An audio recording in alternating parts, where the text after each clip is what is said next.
There's been a lot of news recently about a device called a power morcellator that's used in uterine surgeries. I'm here today with Dr. Bruce McLucas. Bruce is the founder of the Fibroid Treatment Collective in Beverly Hills. A lot of people are really concerned. If someone comes into you, they've got fibroids, or another doctor, and they've been advised to have surgery and they're told that a power morcellator is going to be used, what do you do then?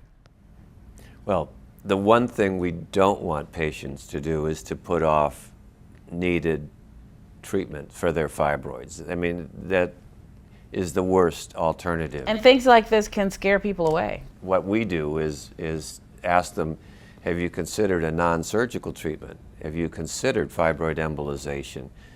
We can, without scalpels or sutures or morcellators, we can solve your problem without surgery. So we try and add that into the mix so that women have a chance to look at that. And that seems a lot simpler and with a lot less risk involved. But as a gynecologist yourself, have you had need to use a morcellator at all in the past yourself?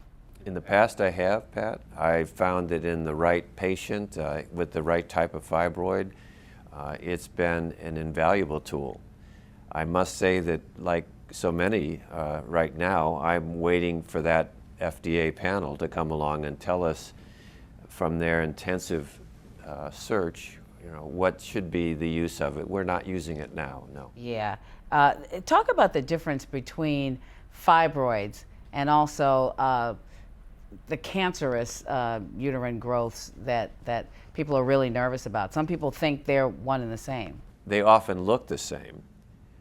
The odds are so much in favor of your having a benign tumor and not a cancer that I really don't want our viewers to watch this interview and think, oh my gosh, I want to have a hysterectomy or a myomectomy just because of the risk of cancer. No.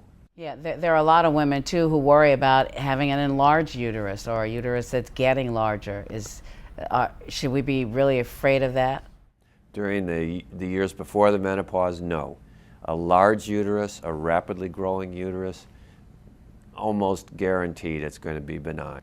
I guess you'll be watching to see what the FDA will say, but moving forward at the Fibroid Treatment Collective, I guess it's a great thing that you've got some good options, a very good one in fibroid embolization.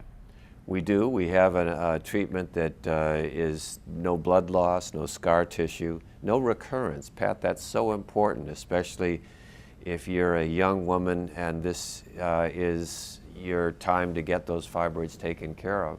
You're not ready to start a family. Fibroid embolization is going to shrink your fibroids and you can wait 5-10 years. A lot of our patients have to start a family. So we don't have to worry about it coming back because so many women have had that issue, have had fibroid treatment and then have to have it again. Exactly. That's a huge advantage to young patients, and I would encourage them, and we do in our offices, encourage them to consider embolization if you're younger. So what would you say to someone who is afraid right now to even step out and try to find out what to do about this? Because you're right, you mentioned the fear of what the process is going to be like will very often scare people away, and that's not a good thing, is it? No, I mean, people who come to us at the Fibroid Treatment Collective already know they have to do something. They've already postponed doing anything for years. And that's how the fibroids grow. That's how they grow, exactly. So for those patients, we reassure them that there's no morcellator involved, that we're not breaking up the tissue, that the fibroids are going to shrink, and Pat, very importantly, if the fibroids don't shrink, and we do a test within 2 weeks of the procedure, we raise the suspicion that they may be that 1 in 1/10 of 1% who has a tumor. So we help identify that with the embolization. Well, that's good to hear, and I appreciate you sharing all this information with us. Thank you. I've been talking to Dr. Bruce McLucas, who is the founder of the Fibroid Treatment Collective in Beverly Hills. Thanks for watching.